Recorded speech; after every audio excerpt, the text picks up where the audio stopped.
सादर नमस्कार, सादर जय जिनेंद्र। क्षमा ब्रेकिंग जैन न्यूज प्रतिदिन प्रातः दोपहर एवं रात्रि में देश भर से संपूर्ण जैन समाज से संबंधित सही और सकारात्मक समाचारों के लिए देखना और सुनना न भूलें। साथ में आपसे विनम्र निवेदन है कि यदि आपने इस चैनल को सब्सक्राइब नहीं किया है तो कृपया अवश्य कीजिए और शेयर और लाइक करके धर्म प्रभावना में सहयोगी एवं सहभागी बनिए। महाराष्ट्र में स्थित श्री पारसनाथ दिगंबर जैन मंदिर अतिशय क्षेत्र भैंसदेही जिला बैतूल जो कि मुक्तागिरी से 45 किलोमीटर की दूरी पर है में देखिए जिनेंद्र भगवान का देवों द्वारा अदृश्य रूप से किया जा रहा अभिषेक का अद्भुत दृश्य।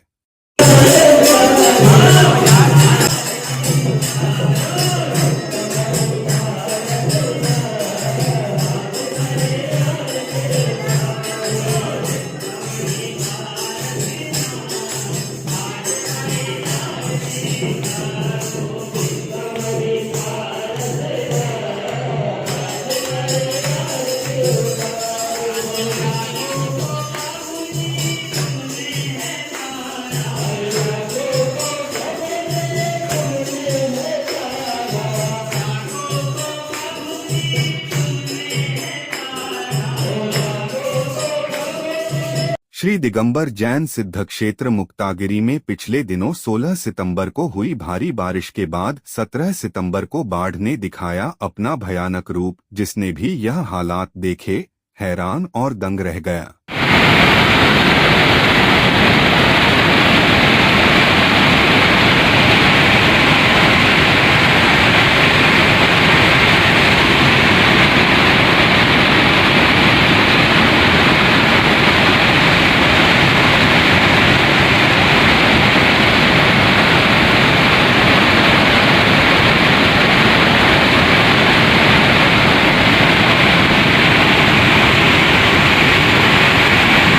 प्रधानमंत्री श्री नरेंद्र जी मोदी के जन्मदिन पर पिछले दिनों क्या बोले अहमदाबाद में परम पूज्य जैन आचार्य श्री सुनील सागर जी महाराज, लीजिए सुनिए।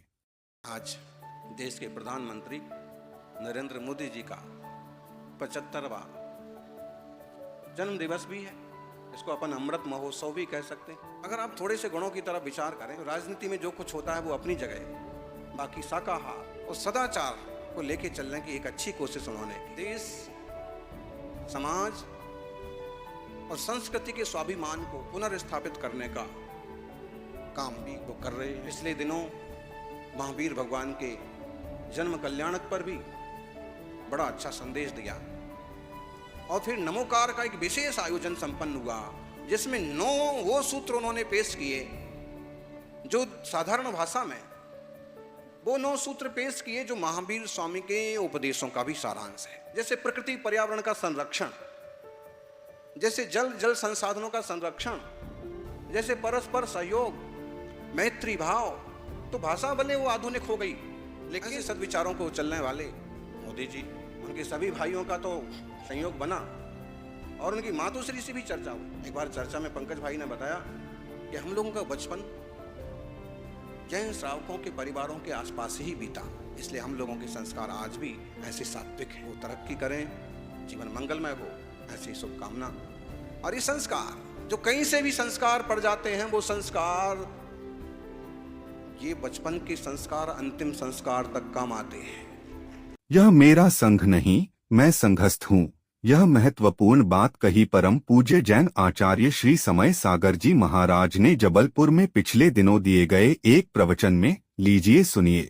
किसी ने कहा कि महाराज आपका संघ सबसे बड़ा है। हमारे लिए कहा था उन्होंने, उन्हीं के लिए हम कहना चाहते हैं, महाराज आपका संघ तो बहुत बड़ा है, सबसे बड़ा है। अन्य संघ की अपेक्षा से आपका जो संघ है, उपसंघ, बहुत बड़ा है महाराज। उनको कहा तुम भूल रहे हो, ये मेरा संघ नहीं, मैं संघस्थ हूं।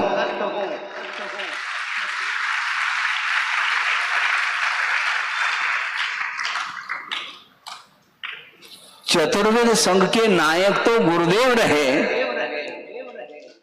और मेरा कौन सा संघ हो सकता है? इस मेरे तेरे को ही समाप्त करना है इसी का नाम उत्तम त्याग माना जाता है। 67 वर्ष प्राचीन महाराष्ट्र के पुणे में स्थित सेठ हीराचंद नेमचंद दिगंबर जैन बोर्डिंग को बेचने पर उठ रहे सवाल। जय जिनेंद्र, नमस्कार। आपण पुणे येथील मॉडेल कॉलनी परिसरात आहोत।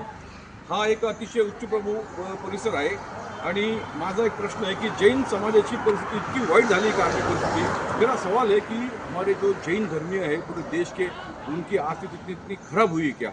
और इस सवाल को पूछने का कारण ये है कि आप जो मेरे पीछे देख रहे हैं, ये लगभग 3 एकड़ का परिसर है। यहाँ पे 1958 से बना हुआ एक जैन हॉस्टल, जैन छात्रालय है।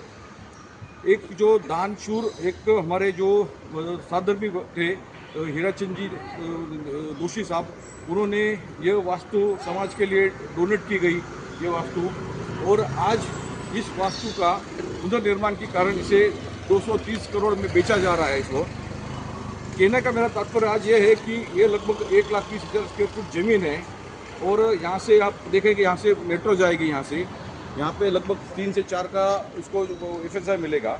और इस स्थान को बिल्डर को बेच के उसके बदले इनको मिल रहा है 10,000 स्क्वायर फीट ज़मीन और उसके ऊपर 40,000 स्क्वायर फुट का कंस्ट्रक्शन। अभी सवाल यह है कि हमारी इतनी हालत ख़राब है कि इसे आप देख रहे हैं यहाँ पे लगभग 2 से अधिक पेड़ है, यहाँ पे वो सब पेड़ गिराए जाएंगे। और सबसे जो महत्व का मुद्दा है कि यहाँ पे एक जिनालय है, जहाँ पे जो 1008 श्री भगवान महावीर स्वामी का यहाँ पे जिनालय है। यहाँ पे सब भाविक पूजा अर्चना के लिए आते हैं। तो हमारी स्थिति इतनी खराब है कि हम एक वास्तु का निर्माण नहीं करते। तो मेरा सभी से यही प्रश्न है। और अगर कोई पूछता है आपको क्या लेना देना इससे, तो लेना देना है, क्योंकि ये एक सार्वजनिक, यहाँ से ये पब्लिक ट्रस्ट है। और जिस तरह से ये ऑर्डर दिया गया है कि इसे बेचा जाए, बेचने के लिए परमिशन दी है चैरिटी कमिश्नर ने, उन्होंने लिखा है कि ये पूरी इमारत गिरने के लिए है। अभी आप देख सकते हैं कि बिल्डिंग गिरने की अवस्था में है क्या। यहाँ पे हर साल तो हमारे परिषद में कार्यक्रम होते हैं, पूजा अर्चना रोज होती है यहाँ पे। और इस छात्रालय से 10,000 विद्यार्थी यहाँ से रह चुके हैं, यहाँ से पास आउट हुए। तो माझा हा प्रश्न आहे की आपली इतकी वाईट अवस्था आहे का। आणि अशी जर असेल तर आपण एक आपलं मंदिर जर वाचू शकत नसेल, आणि अशा प्रकारे आता सर्वांचं काहींचं म्हणणं आहे की मंदिर राहणार आहे, पण मी ॲग्रीमेंट बघितलं, यामध्ये कुठे उल्लेख नाही मंदिराचा किंवा कशाचा। आणि जर भविष्यामध्ये हे दुसरं विलेपार्ल्यासारखं होईल, इथे आता असं मी ऐकलं आहे की ज्या बिल्डरला दिलं आहे, याचं नाव आहे त्या बिल्डरचं, त्या बिल्डरला ही जागा विकली आहे, त्या बिल्डर तो इथे 3 टावर बांधणार आहे। आणि जर बघितलं म्हणजे अजून मला समजलं नाही की येणाऱ्या पैशाचं पब्लिक ट्रस्ट करणार काय। यांचं म्हणणं आहे 230 कोटी येतील। जर प्रामाणिकपणे जर बघितलं आपण तर ह्या जागेचं मूल्यांकन कमीत कमी 1000 कोटीच्या वर आहे सगळं पूर्ण सरळ। म्हणजे तुमचा जो डोळा आहे हा फक्त जैन धर्मियांच्याच वास्तूवर आहे का पूर्णपणे। हा म्हणजे अतिशय निर्लज्जपणा आहे हा सगळा, आणि सरकारला लाज वाटली पाहिजे, यामध्ये प्रामाणिकपणे चौकशी झाली पाहिजे अशी आमची मागणी आहे। आणि जिथे जिथे मंदिर पाडायचा प्रश्न येईल जैन धर्माचा किंवा आमच्या धर्माचा, सर्वप्रथम मी उभा राहील। विलेपार्ल्याला सुद्धा आम्ही उभं राहिलो, विलेपार्ल्याचं मंदिर आम्ही वाचवणं देशीशी ठरलो आहे, आणि हे सुद्धा मंदिर तिथून हलणार नाही याची मी सर्वांना खात्री देतो। माझी विनंती है मेरे सबसे सभी मुनि महाराजों से, आचार्यों से कि आप देखिए यहाँ पे काफ़ी लोगों का यहाँ पे आवाज़ रह चुका है। महाराज जी आए बड़ी बड़ी बातें करते, महाराज जी के सामने ये बड़ी बड़ी बातें करते, और आज ये अवस्था है। तो कृपया इसके ऊपर गौर दिया जाए, ये मेरी हाथ जोड़ कर सबसे विनंती है। हॉस्टेल ने समाज का भविष्य बेच डाला।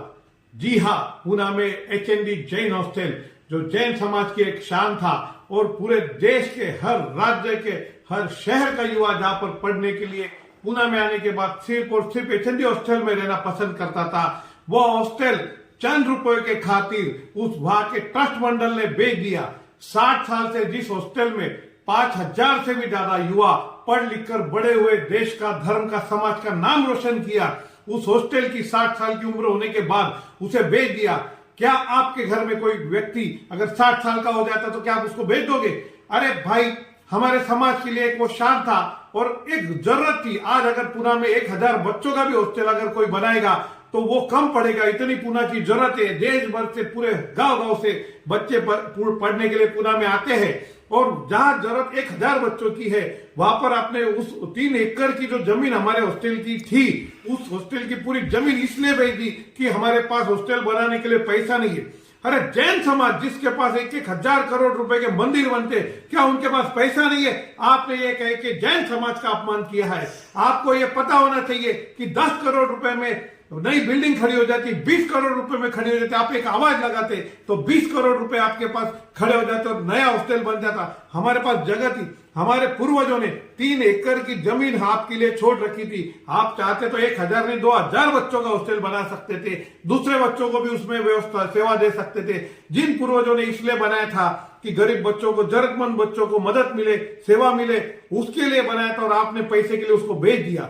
मुझे बड़ी शर्म आती है कि हम जहां पर हमें उसको विकास करना चाहिए था, समाज का भविष्य बनाने के लिए हमें उसको और आगे बढ़ाना चाहिए था, आपने बेचकर समाज का भविष्य खत्म कर दिया है, अंधकारमय कर दिया है। मैं आज भी पूरे देश के हर युवा से और हर प्रबुद्ध व्यक्ति से मैं निवेदन करूंगा कि आवाज उठाए। यह हॉस्टल हमारे समाज की शान था और यह हॉस्टल किसी भी सूरत में बिकना नहीं चाहिए। चाहे इसकी पूरी व्यवस्था बिक्री की हो चुकी हो, हम इसे रद्द कराएंगे। अगर पूरे देश से आवाज उठती है तो मुझे जरूर यकीन है कि हमारे जो ट्रस्टी है जिन्होंने इसे बेच दिया है, वो ट्रस्टियों को कहीं ना कहीं एक मन में यह टीस आएगी कि नहीं, हमें समाज की आवाज सुन के इसे वापिस से रद्द करना है।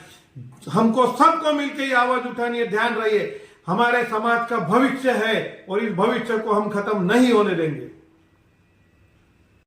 क्षमा breaking Jain news YouTube channel पर विज्ञापन देकर धर्म प्रभावना में बने सहभागी। विज्ञापन देने हेतु संपर्क कीजिए मोबाइल नंबर 9026900740 एवं समाचार एवं वीडियो भेजने हेतु व्हाट्सएप नंबर 9335236222।